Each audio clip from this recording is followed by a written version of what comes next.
The term forgotten history can have many meanings, but sometimes it's intended quite literally. There are pieces of history that were literally forgotten and then rediscovered, or pieces so nearly forgotten that historians are trying to recreate events from the barest of bones. There is this important piece of history that is almost a ghost. It's only recalled by echoes, copies of copies, and yet it shouldn't be forgotten.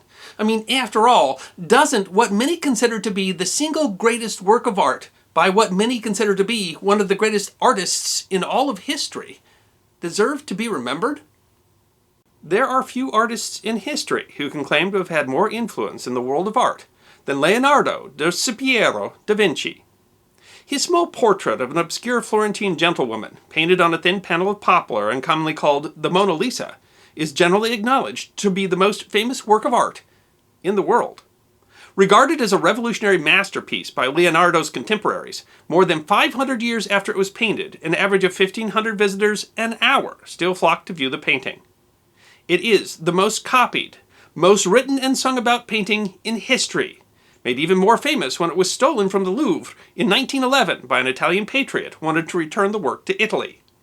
The publicity for the painting's theft, which was recovered and returned in 1914, moved the work's fame beyond the art world, establishing it as the best-known work of art in history. Although truly priceless, the roughly 30-inch by 21-inch painting has an insurance valuation of some $800 million.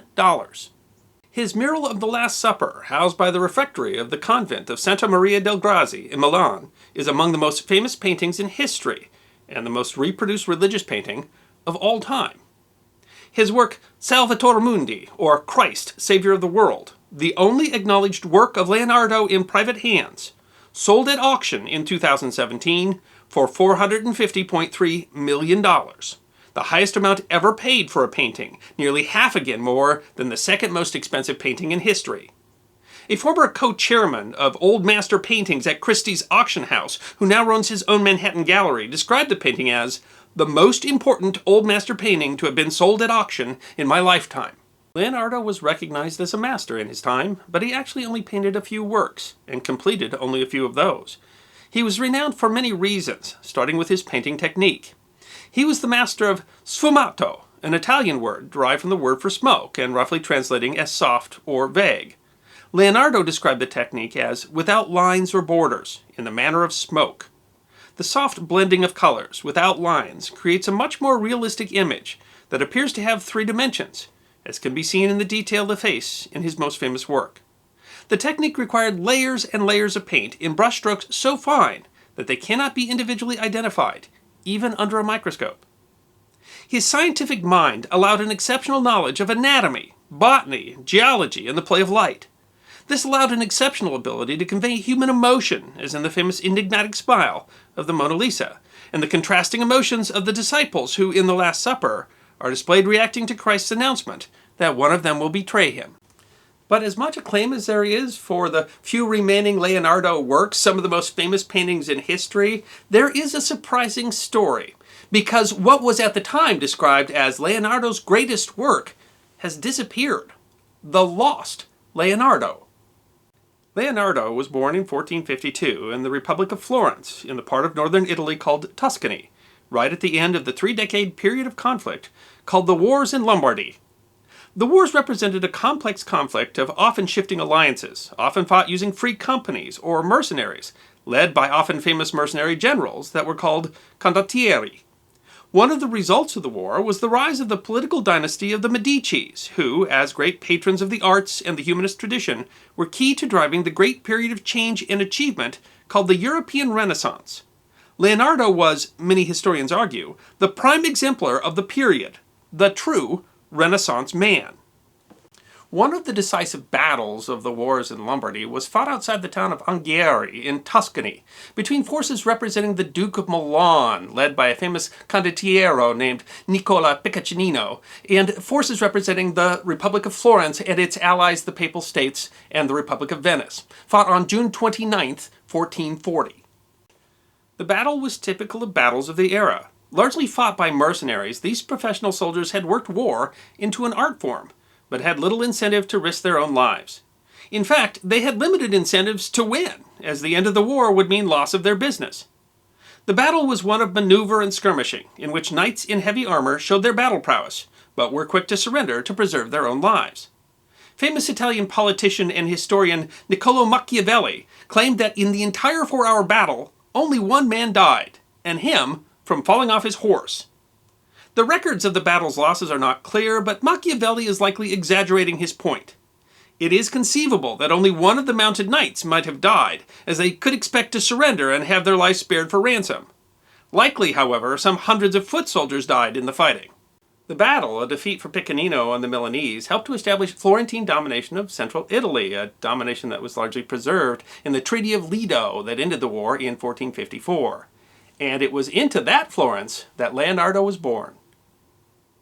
In the fall of 1503, 63 years after the battle, the 51-year-old Leonardo was one of the most famous artists of the era, and he was back in Florence, the epicenter of the Renaissance, when he was offered a commission to do a painting of the Battle of Anghiari, with the contract signed by the same Niccolò Machiavelli who had written the history of the battle. This was no ordinary commission. The painting was to decorate the imposing Salone di Cinquecento, or the Hall of 500, the new chamber that had been constructed to be the seat of the Grand Council of Florence, inside the Palazzo Vecchio, the great town hall of Florence. It was to be Leonardo's largest painting, a massive 54-foot by 21-foot work. Even more exciting, Leonardo's great rival, Michelangelo del Vecchio, 23 years Leonardo's junior, was commissioned at the same time to paint the opposite wall, depicting the 1364 Battle of Cassina.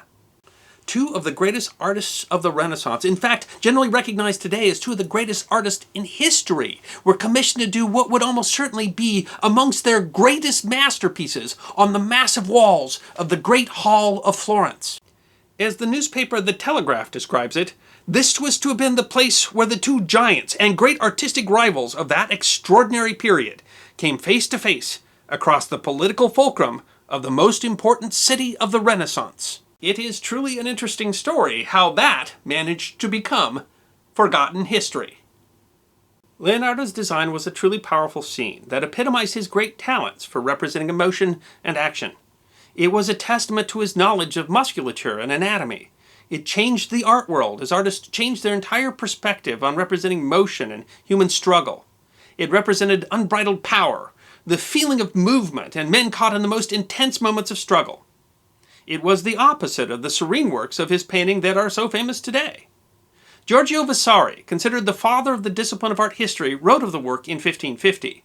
It would be impossible to express the inventiveness of Leonardo's design for the soldiers' uniforms, which he sketched in all their variety, or the crests of the helmets and other ornaments, not to mention the incredible skill he demonstrated in the shape and features of the horses, which Leonardo, better than any other master, created with their boldness, muscles, and graceful beauty. But the work had a fatal flaw.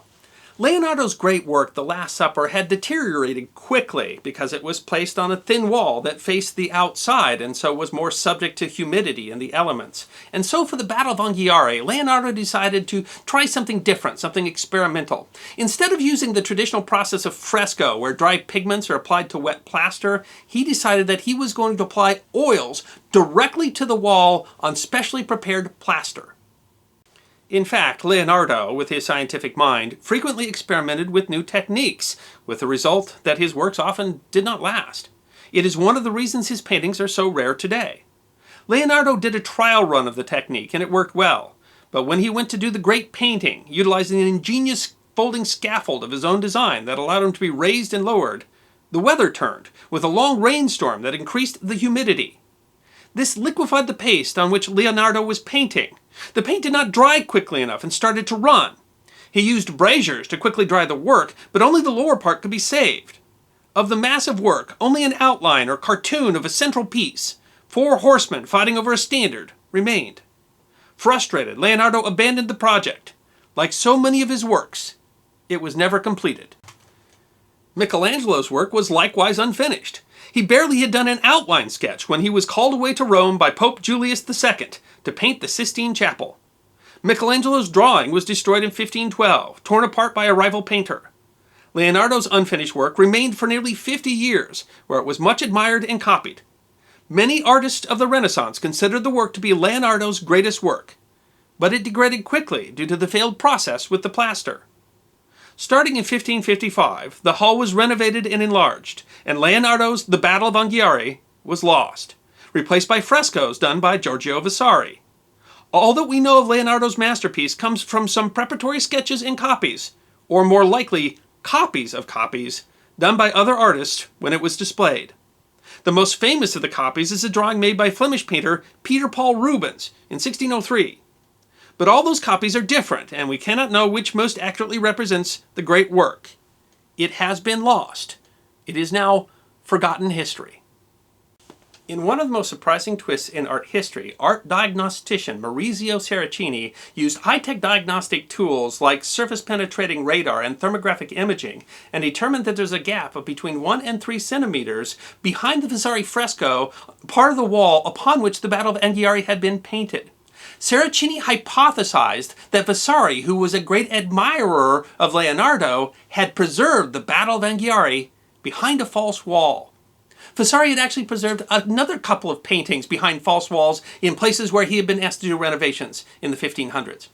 In 2007, the City Council of Florence and the Italian Minister of Culture gave Saraceni permission to drill a small hole through a part of the Vasari painting that had been damaged and repaired, and so was thought to be not part of the original painting.